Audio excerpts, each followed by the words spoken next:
Great. So, welcome to the panel discussion session portion of the evening. And with me are four amazing panelists who I am very excited to talk to. Before we get started, I will give a brief introduction about what we will be talking about today. I'm Ashan Rodrigo, and I will be moderating this panel. All right. Disengagement is the new resignation. Employees aren't storming out, they are quietly fading away. And the challenge for leaders today is not just about filling vacancies, it's also about spotting the invisible drift before it becomes an exit. So in this conversation, we will be looking at how HR leaders and technology can work together to surface those silent signals, patterns in behavior and in communication, in performance, that tell us when someone is pulling back. And more importantly, how we can respond with empathy, with data-driven insights, and with strategies that would reignite this connection before the talent slips through our fingers. So after that very long introduction, I'll just give you guys an idea about the flow of how this session will go as well. We'll be moving on from the signals that HR teams receive from their employees, the costs that has to be borne by the companies when it comes to disengagement, HR's role in this, how tech can support this, the challenges that we face, and also what the future looks like. To start us off, I would like to present the question to Dinusha, Jayamanne. What are the subtle or invisible signals that leaders should watch out for when it comes before disengagement turns into a resignation? Sure. So before answering that, I just want to say thank you to the team for having us, and it's really nice to be here. So to your question, Ashan, I heard Yohan speaking and quoting Gallup, so I thought I'd quote them too, because I learned from them that if you are to be engaged, two things, right? So one is having a best friend at work, and also having a great boss matters, so it's always stuck in my head. So something that they've always said is that if you spot or are able to recognize certain subtle signals, as you said, of people zoning out, then before the talent actually walks out of the door, you can prevent it by coming up with different interventions. So, and this subtle stage that they talk about is called the great detachment, where you have the person right in front of you, but they're totally checked out, right? And what's really worrying is sometimes when they're going through that phase, there's also this quiet breaking down that happens. And that is, so they're not really showing it, but they're really going through a lot of exhaustion, emotional trauma, and they're really breaking down. But they're stuck because of either a personal constraint or probably an economic one. And that's usually sad. And us as HR professionals, where we have a lot in the room, how we can spot them would be sometimes they stop taking any initiative, and their meetings, they don't say anything or contribute, and sometimes the enthusiasm or the creativity that they had before is not showing anymore. And so in signs like this, you can typically spot. Now, if you really take organizations over the last few years, I think all of us being in various types of organizations, we've been going through a lot of disruption. And Gallup says that this disruption, whether it's through restructure, whether it's cost reduction, whether it's even added work pressure, has impacted about 73% of people in organizations, right? So, and also then there's this other component of remote workers who never come back to work, and they are losing sight of the purpose of organizations. And so what Gallup is saying is that only 29% of people feel that they're connected to the larger purpose. So with all these things happening, it's very important to spot, as you say, those subtle signs, because that's about 52% according to Gallup stats, and that's a lot, right? That's more than half Exactly. of the people. And what's really worrying for all of us would be, I mean, we would be driving various change initiatives in organizations, and as we do that, people may not really move through that change continuum. They may not necessarily be at that first phase and where they keep resisting the change, but they may be stuck in the middle where they're probably just complying to the change and not really committing to it, which can be a really dangerous phenomenon. So it's very important, whether it's like what Yohan was talking about, whether it's through meaningful conversations, through recognition, through really connecting with people, and as you all say, building sentient workplaces, we can address that, and I'm sure my colleagues will talk a lot about it. Right, that's great. Can we actually hear some comments from Kaushal as well about this topic? Dinusha had a lot of statistics, details, because Dinusha, at a point, both Dinusha and I worked in the same organization long time back, and Dinusha is back there, but I'm out. But throughout my careers, you boomeranged, right? So, and also connects to Yohan's point where, she's not disengaged from that organization. She's emotionally engaged with the organizations. That's the reason that she's back. But a lot of the points that what Dinusha spoke about, out of everything, what I really picked, Dinusha, not even from the employer's perspective, but from the employee's perspective, where someone needs to be there even you are disengaged because that person doesn't have a choice. Absolutely. Right? That amounts to burnout, right? That amounts to the suicidal, situations what we see at workplaces right now, which is, we shouldn't be getting there. And if at all, if we have a solution to trigger this prior, we are saving a life, we are saving a family, we are saving a generation. So I completely agree with what Dinusha said, and picking from these cues, then what really matters is, Ashan, how we can take it forward and make it work for our people. I completely agree. So based on that, this question is directed towards Yohan. So in a technology perspective, how do you think AI will be able to surface some of these silent signals? Right.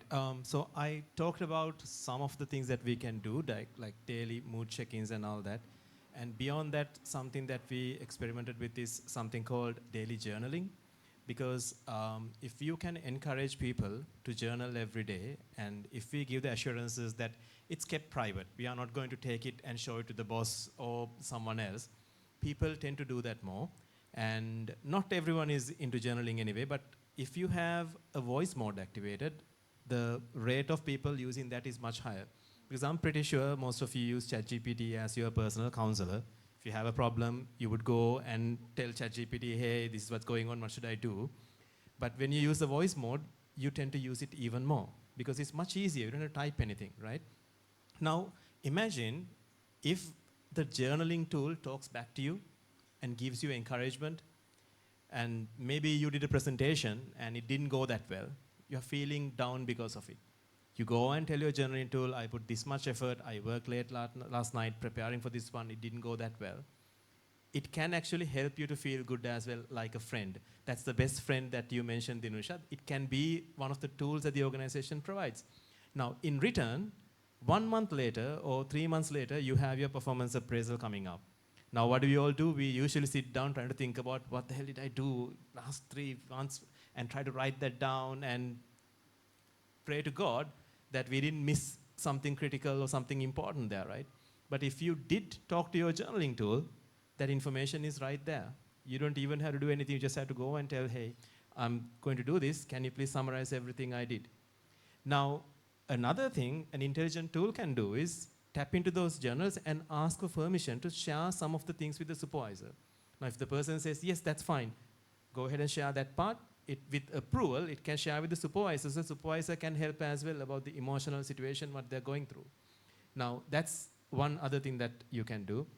And at Altrium, and by extension Sentiva, when we design new features, we try various design thinking techniques. And recently, we had a crazy brainstorming session for design thinking. So the goal was you have to come up with completely out of this world, impractical solutions that you cannot implement. Any crazy ideas are welcome. So one thing that came out was an AI big brother. What if we have an AI system that tracks and monitors every little thing that we do at workplace? Now it's unethical. There are a lot of challenges and issues with that one. But this led to an implementation that we tested out at a very high level prototype level, which is an engagement feature. Instead of being the AI big brother, we simulated using a Wizard of Words prototype where you go to a meeting. In fact, we use the HR daily sync up for this one. And there's an AI listening to that conversation. And after the conversation is done, each person gets a personalized report saying that, hey, you spoke this much in the meeting, your engagement is this much higher than what it used to be. Or seems like you are not engaging as much as you used to. Is there something going on? And with all of those insights, one thing that actually happened was one person had the camera off despite us asking, keep the camera on. And then again, that feedback was shared. Seems like your camera is off. These are little signals that we can track and we can help the individual as well. And we can even, at a high level, indicate to the HR teams, okay, engagement is down. We don't go and tell this person did this. But the high level metrics will get the attention so that HR teams can go and talk to them and engage more. So these are some of the things that's possible with technology today to assist with what Dinusha said. Thank you, Yohan. So moving on to this cost of disengagement. And by the way, before I go move on to the next segment of it, as someone who was part of this test that Yohan did, the AI told me that I talk too much. So that was very fun for me. But yes, moving on. So talking about the cost of disengagement, this question is directed towards Kaushal again. How have you seen disengagement impact culture, performance, and even retention? So, Ashan, you spoke about retention, right? So, retention is important for any organization if you need to be consistent and if you need to grow your organization. But the opposite of retention is that the attrition. The organizations often look at your attrition rates as probably a KPI. You want to keep your attrition rates down. But no one really looks at why this attrition takes place. So attrition is often spoken, but the disengagement is often overlooked. But what happens is, you were talking about the cost of disengagement. So I'll connect my story to myself. I think in 2005, when I went for my when I went for the interview of my second job, my CEO asked me, Kaushal, whom do you want to be? I said, I want to become a chief executive officer. He said, there are two ways. One is to work hard and climb the ladder up there. And if not, the easiest way to become a CEO is to become the CEO of your own organization. Even after 21 years of my professional career, I had to opt for the second one, becoming a CEO of my own organization. But it really connects now the large organizations, the small organizations, the difference of it, the engagement, disengagement, and culture, right? It really helps me to compare and contrast the difference between these two sides of the world. Now, generally what happens is when you're in a smaller organization, as leaders, that you have a personal touch.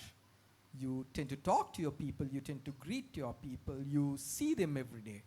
But when the organization becomes larger, you tend to distant. It's not by design, it's not by choice, but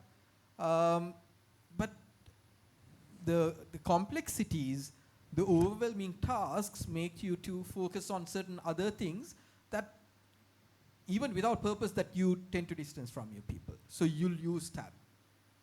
And when that happens, because humans are built in a nature where they need the simplest appreciation, the greeting, the warmth. Right?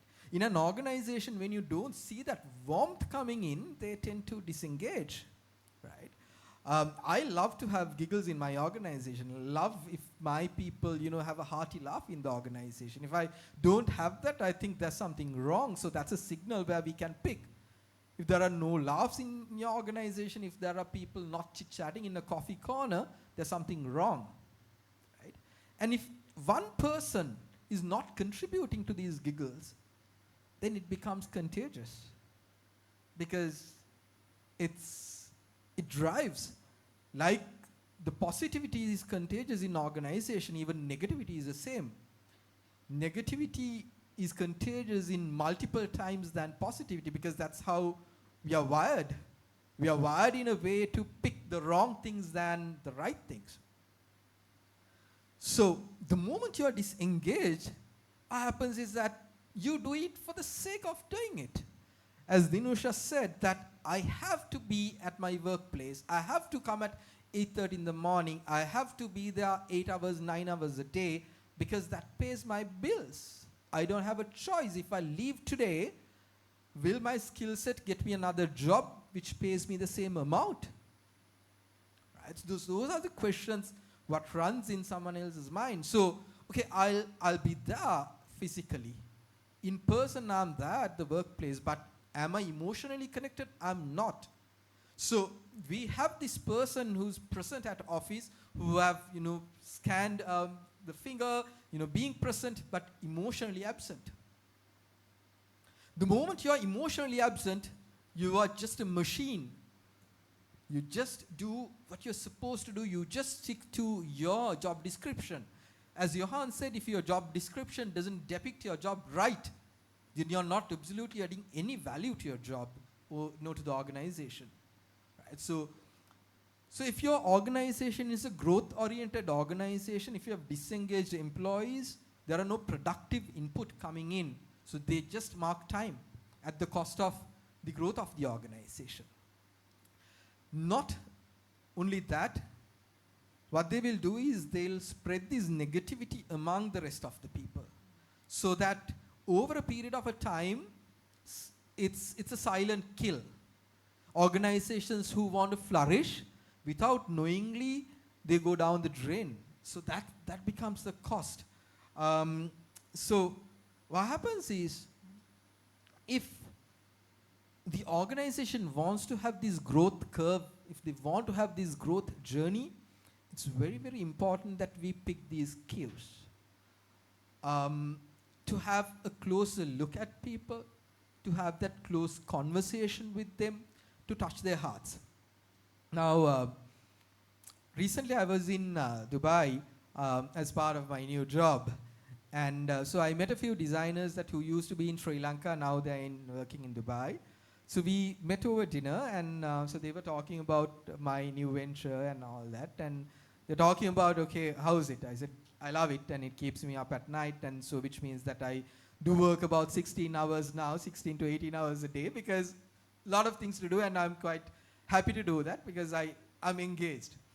Then they asked a question, actually, do you guys have time to work in your organization at ARA? I asked why. No, what we see on social media, you said the culture theater, right? What we see on your social media is one day there's a person taking a cake from this desk to another, and on another day, a cake from this corner to the other, and on another day that you guys play either badminton or cricket. But it is not staged. It's not a theater. That's what we do. In a small organization, we have the flexibility, right? If I, chase my people to come at 8:30 and to say, hey, look here, that you have to be there and you have to work, they won't do it. So the passionate ownership comes when they have the flexibility. The passionate ownership comes when the organization gives solutions to their problems. Passionate ownership comes when they're being appreciated. So I've got my design teams, when there's a project, at times they stay at office, couple of days, but still they're happy. So, which means that they contribute. The projects we do, sometimes our own designers, they do the paintings, they do the sculptures. But if those designers are just ticking the box to say, hey, look here, that I'm there just because that you guys are paying me a salary, then what they'll do is they'll just do a drawing and to say at 5:30, say, hey, guys, I'm done for the day, see you tomorrow morning. But that never happens. So what I really gather from it is, if you are engaged and if you keep them engaged, if you get those cues and you treat them properly, that will help you to grow your organization, because they are the active ambassadors, the passionate ambassadors of the organization. And if you're disengaged, the cost of it is the right opposite of it, Ashan. Right. That is a very, very insightful answer, Kaushal. And I think for me personally, the key takeaway from this is how important being passionate about your job is, and also being emotionally engaged while you're at work, how important that is. Right. So before we move on, there is a small segment that we will be conducting. So this is for you all in the audience. There will be a small QR code popped up on the screen behind me. And you guys can scan it, and it'll ask a small question, and I would like you guys to answer it. All right, moving on. So this question is for Oshana. When it comes to disengagement, once it is identified, what interventions have you seen that could, what interventions have you seen both at a individual level as well as an organizational level in order to combat this? Sure.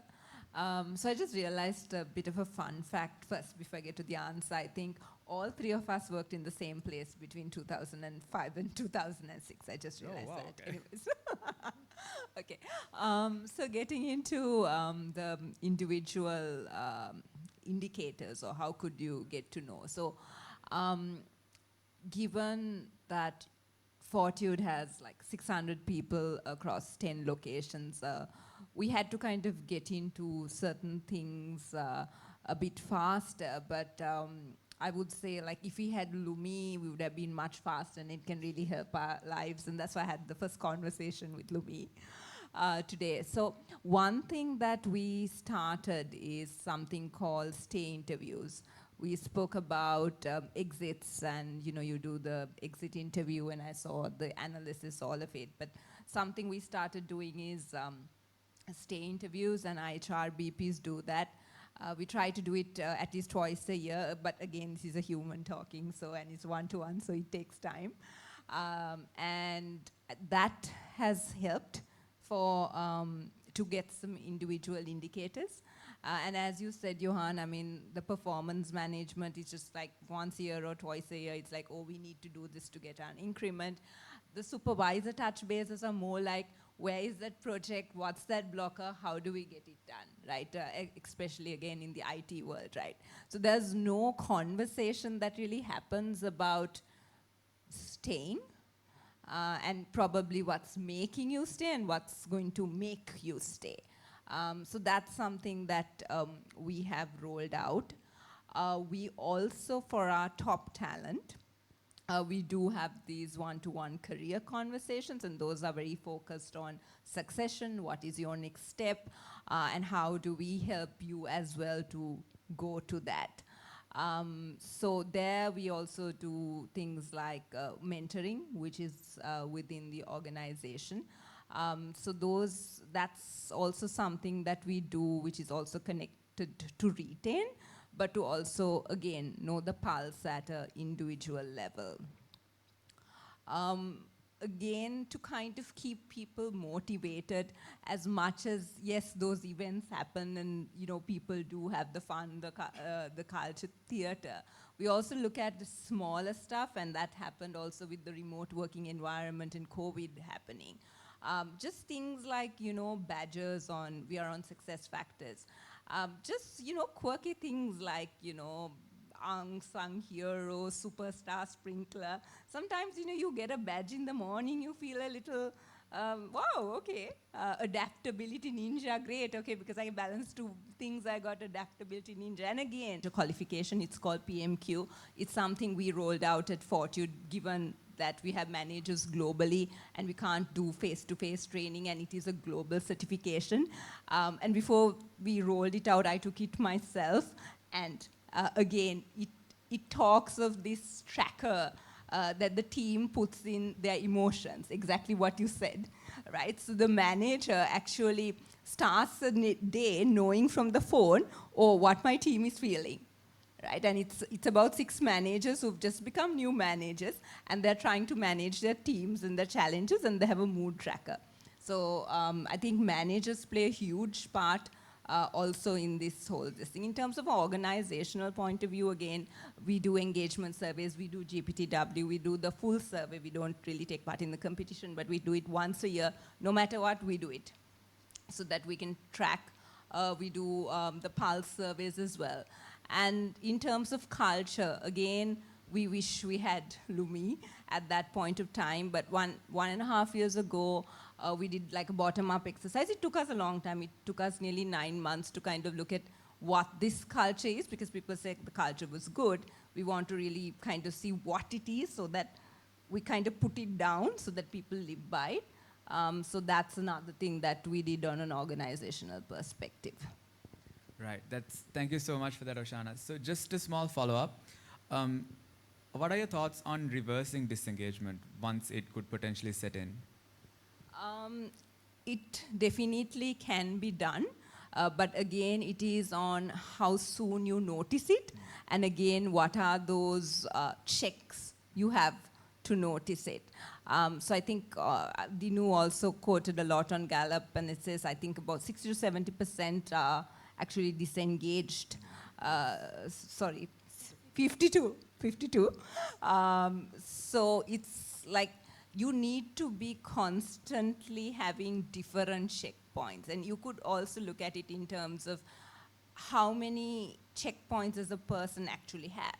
They have the supervisor, they have HR, and in an IT industry, they'd have their direct supervisor, they'll have a project manager, they will have HR, they might still have access to some of the C-level or the leadership team. Do we really map what those interactions are?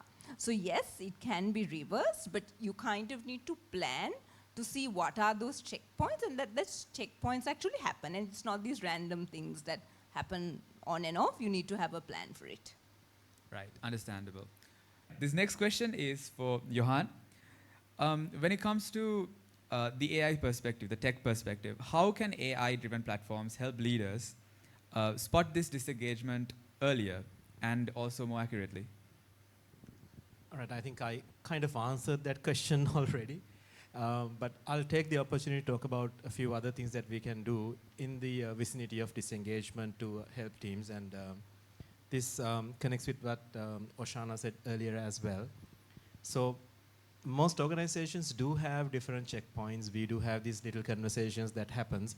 But the biggest issue is those things are not really structured, scheduled, and sometimes even when the conversation happens, you don't get anything out of it, because it's one person having a conversation and that knowledge that you gained is not shared. But the thing about data is, when you look at data individually, it doesn't mean anything. But when you connect those data points together, suddenly you have information, things and patterns that make sense.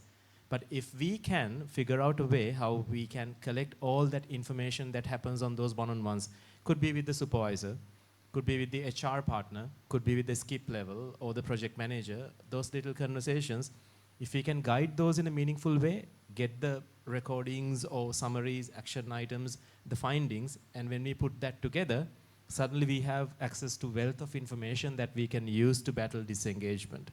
Because disengagement on its own is not a problem. It's actually a symptom of a different problem. That's what we see. But there's something underlying that happens that we need to find out. And when we talk to other people, sometimes I might be comfortable opening up with one person and not with my supervisor perhaps.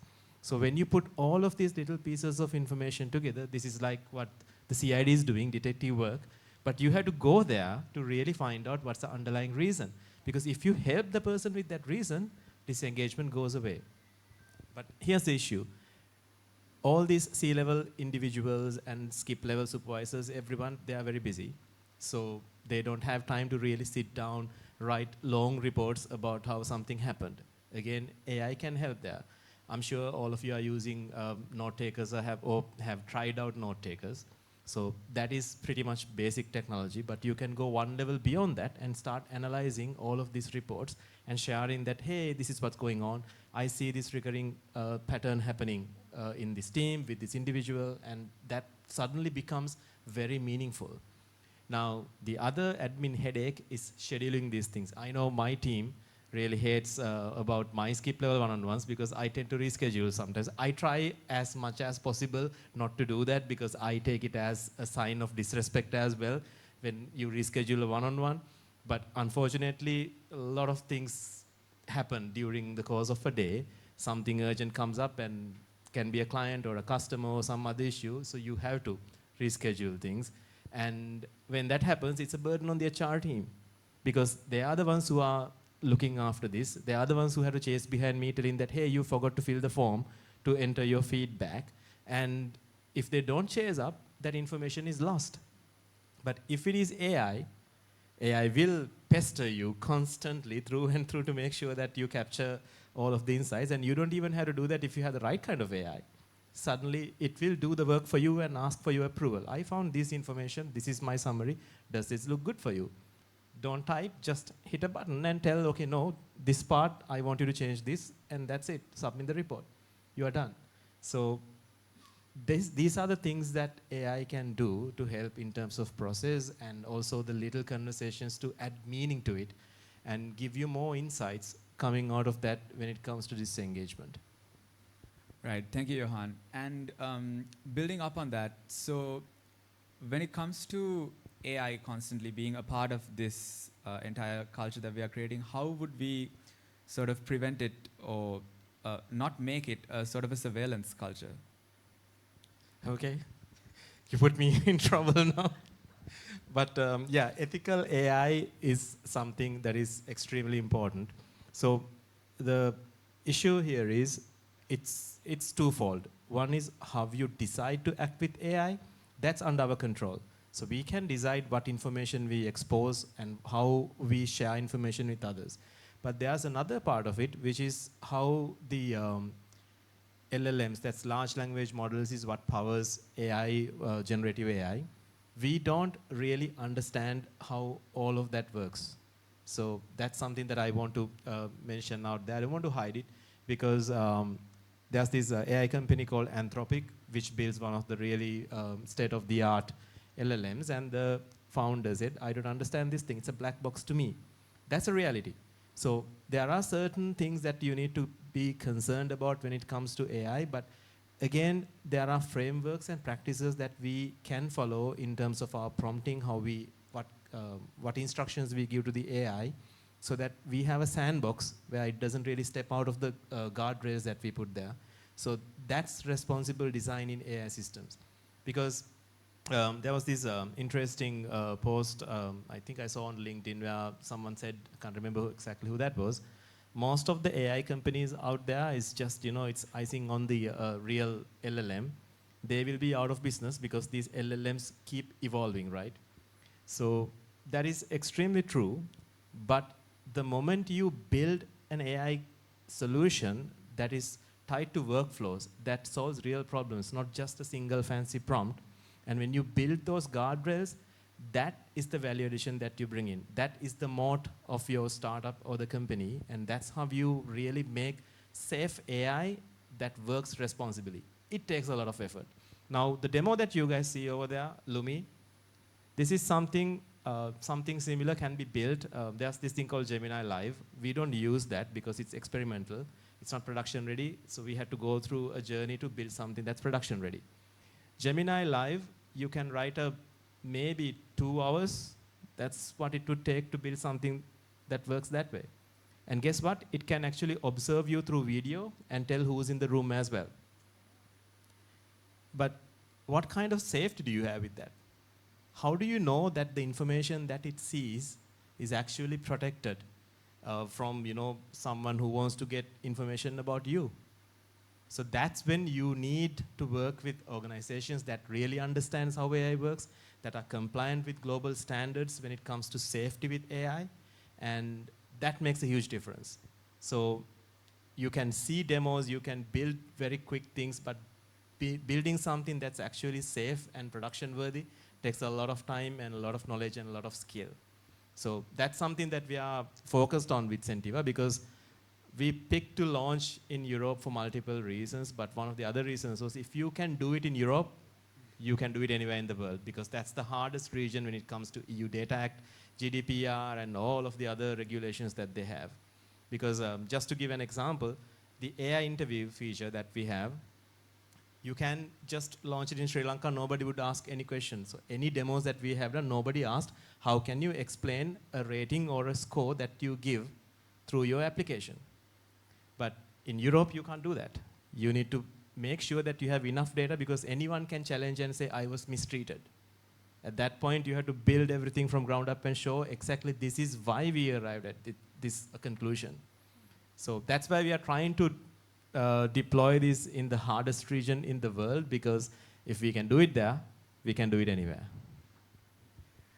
Thank you, Yohan. So I think safety is something that is definitely very much important when it comes to utilizing AI in terms of when it comes to people as well. All right, so this next question is to everyone of our panelists. So what challenges do you see when trying to integrate technology into addressing disengagement? And how do you guys think HR leaders navigate them?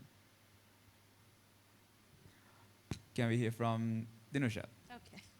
So when we try to introduce, we don't have something like Lumi, Yohan, but we do have an attrition predictor, right? But and that captures info from engagement to salary to all of that, and gives us almost like a 85% accurate prediction. However, our experience has been when we initially tried to launch it, it was just completely rejected.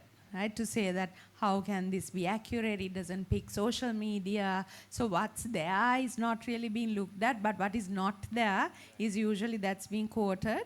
And it took a bit of time. So I think that initial resistance, like in any change, has also been, and this is one example, also been there for tech. However, over a period of time, as people started seeing that it is bringing results, and just like what Oshana said, she spoke about stay conversations, right? So we call the same thing pivot conversations. So what comes out of the attrition predictor is where we prioritize and have those so that it's more targeted, and people started seeing that it's actually making a result in retention. We are not there yet, and I know we'll never be, but at least we are becoming more confident in the journey. So. Right, thank you, Dinusha. Oshana, any comments?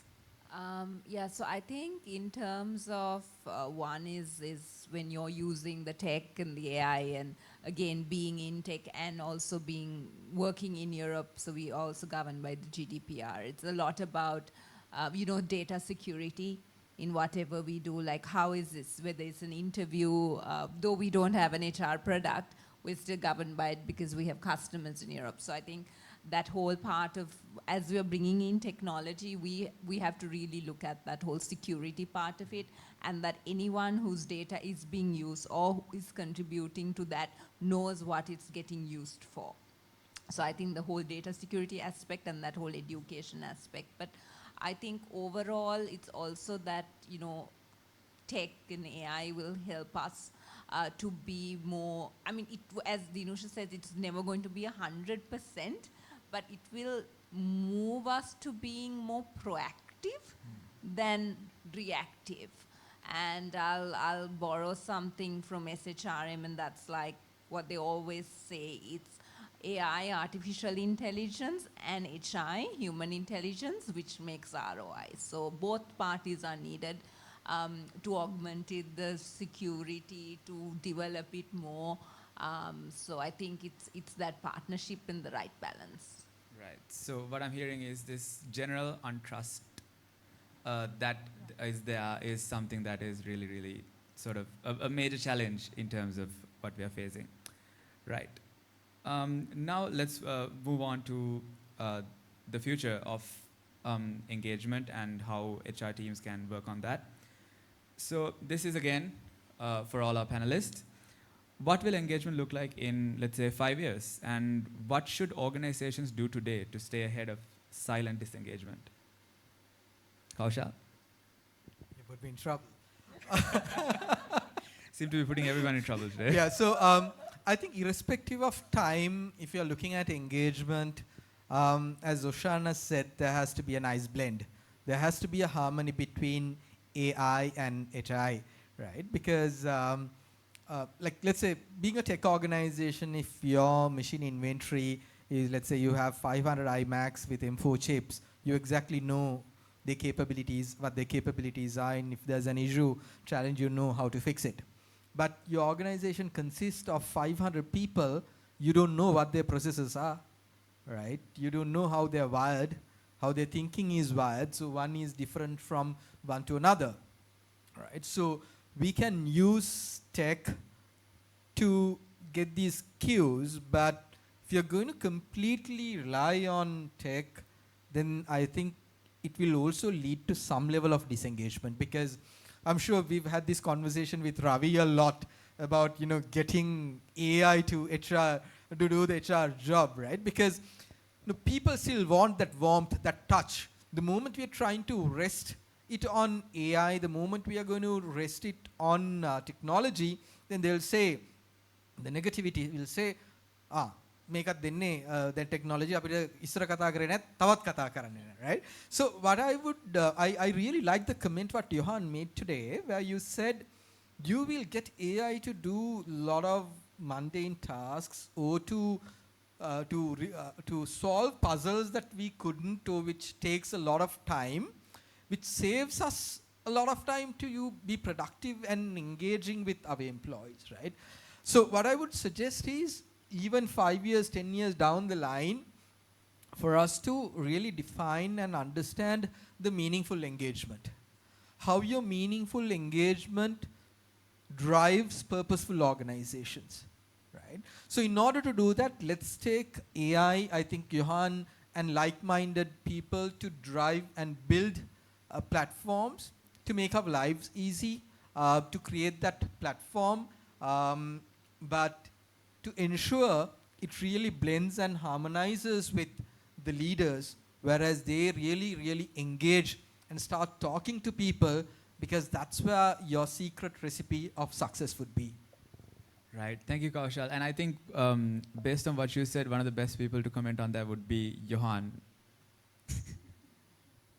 Can you repeat the question, please, just to make sure that I don't miss anything?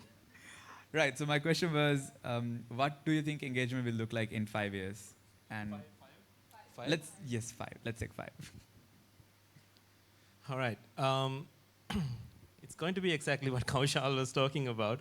I think right now we are in a transitional period, because we have Gen Z entering the workplace, and especially in Sri Lanka, we went through an economic crisis, and then COVID happened around the world. We now have hybrid work, which is relatively new. Yes, it had been some years, but still, there are frustrations that are showing up right now with hybrid and remote work. And I'll take one example from my own team. No offense to you guys. But we have a serious issue when it comes to young supervisors who are getting that supervisory responsibility for the first time. And don't worry about it, you're fine. So, and there's a reason behind it. It's not a skill problem. It's simply because when we started working, we had a workplace where we go to work every single day. Most of the things I learned about how to handle situations, I saw that happening in the organization. I saw how my supervisor or a different senior person would handle that. I learned what to do and what not to do as well. I always thought about how it makes me feel when something bad happens, or if something bad happens to one of my colleagues, I know how that person feels, and I know that I shouldn't do this if I'm ever in that position, right? So these are the little learnings that you get by interacting with people and seeing these little interactions. But unfortunately, with remote work and hybrid work, we are missing a lot of those moments where you learn from those little interactions. And it shows up when you are given supervisory responsibilities for the first time, because you would see some people resisting, saying that I don't want to do it. A lot more would say, I don't want to do it right now, compared to what it was some time ago. And some people would take it and they would struggle a lot, and there'll be conversations where they would ask for help, how to figure out the responsibility of being a supervisor. A lot of individuals would even think that this is outside work. I am supposed to sit and do this task, and managing someone else and spending time talking to that person is a waste of time. They wouldn't call it out that way, but that's what goes in their heads. So all of these things are happening right now because we are in a transitional period trying to figure out what's the right way. And the problems are surfacing now because it took 3 years for them to get to a point where they have someone that we would ask them to supervise on average, right? So I think we'll figure it out. And this is where tech can help, again, to surface some of these signals in the new normal. So back in the day, we had different ways of leveraging on our human skills. But now we can complement that with AI to get the signals that we are not getting right now so that we can go and do the magic that only we can do, which is talk to someone, inspire them, and engage with them in a meaningful conversation and do something for them as well. Because promising someone something is easy, but delivering on that promise is hard. And when you keep delivering on the promises, suddenly there's trust. No matter what we do, at least in the next 10 years, I don't think we would have 100% trust on AI. There will always be that little voice telling us, hey, is this the right answer? Can I trust this? Would AI do something else? But with human interactions, we tend to trust people a lot more than what we would, the level that we would trust AI. So we need to leverage on those things, empathy, trust, and the inspiration that you can give, and being a role model. So all of these things we can do even better than what we are doing right now with the help of AI. So that's what I see in next 5 years. Right. I think that blend of tech and the human touch is very important in terms of learning how to trust this technology as well. All right. Now with that very hopeful message, we would like to direct you in the audience to ask any questions from our 4 panelists. I believe there is a mic that is ready to go around. Yes. Right, we have a question from the front. Thank you. Yohan, first... Why me, Ravi? Super impressed. No, I mean, I want to make I'm kidding. Action. Yes. Okay. No, I want to congratulate you first. Super impressed with what you've done. And thank you for partnering with HRP. I think we look forward to a great partnership with Altrium and Sentiva. Second is, I sometimes get confused whether Nadija is on the Altrium team or the HRP team because she's worked so hard with us to get this done. So you have a fantastic team. Again, congratulations on that. The question that I have is, there's been quite a high level of pushback on AI interviews in the West, where it is prevalent quite a bit now. I myself haven't faced an AI interview, but I think the feedback I'm seeing is that it's very clinical. It's very, there is a pushback that it's not a human that's asking the questions. But what we saw on the screen with the Sri Lankan students kind of going through it, they had much better positive experiences. So how are you solving for that, I don't want to talk to a machine kind of feedback from the solution that you are bringing? Right. So that's a very good question. And then the way how we handle that is there is always going to be resistance in terms of people liking or not liking an AI interview. But one thing that we can do is we can try to make that experience much more human-like so that you don't feel like there's an AI trying to grill you with very specific questions. So there are various patterns that you can bring into the conversation to make the other person feel at ease when you talk to AI. So some of the systems that we see out there, the early versions did not have that capability. So there was resistance because of that. That's one. Next thing is we have this notion that a company who would not allocate a human for an interview is kind of disrespecting the candidate and they are trying to take it easy.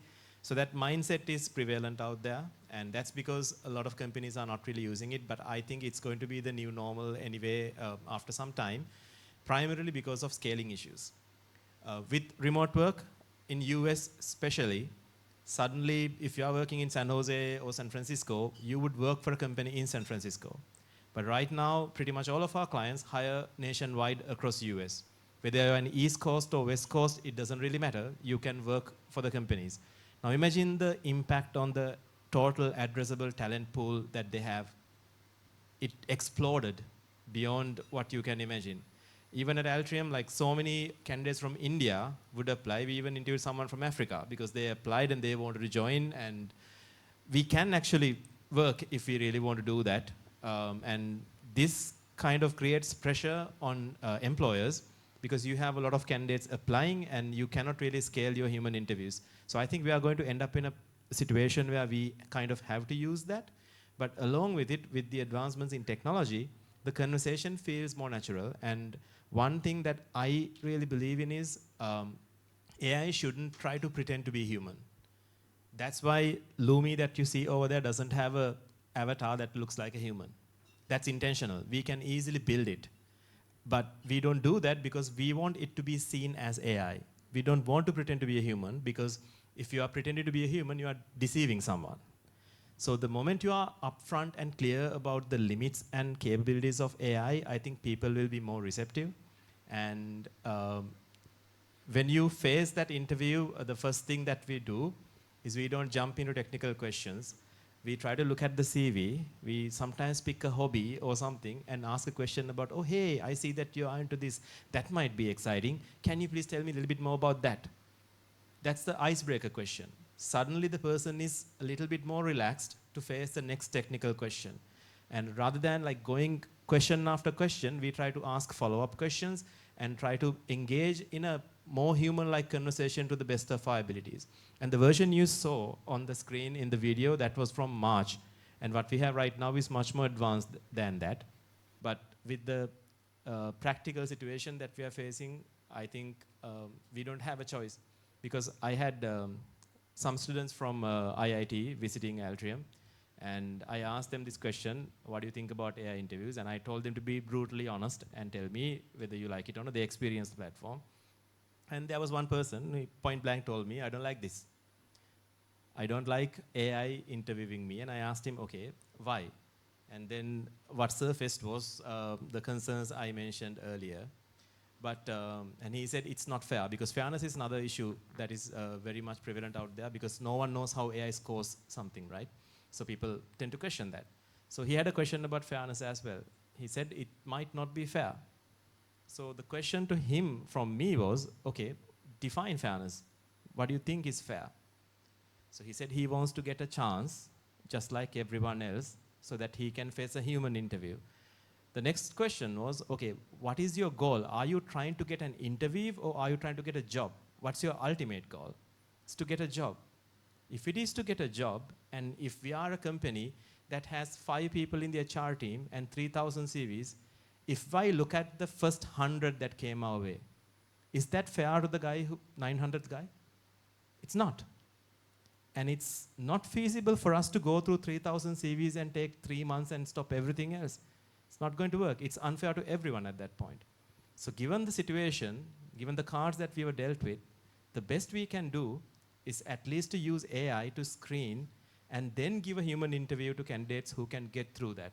But we do have complete logs, video recordings and all that with us so that if something goes south, if someone complains, we can go back, take a look at it and take corrective action because we don't trust it 100% either. Being very frank, because that's why we have those guardrails and ways to go back and backtrack, check and try to fix it if something goes the other way. So all in all, like I think there is resistance, there will always be resistance, but I think it's coming from a place where based on what we have seen out there and how those systems are designed. But we can do much better and we are doing much better right now. Thank you so much, Ravi, for your question and Yohan for your response. Any other questions? Yeah, I think everyone is tired. All right, so with that, we will move on to closing this panel discussion. So I think today we learned a lot about disengagement, the early detection signs of disengagement, and how HR and AI must sort of work together. HR and tech in general should work together in terms of spotting this looming problem. With that, I would like to close this panel discussion, and I would like you all to give a massive round of applause for our panelists for a very insightful session. Thank you so much.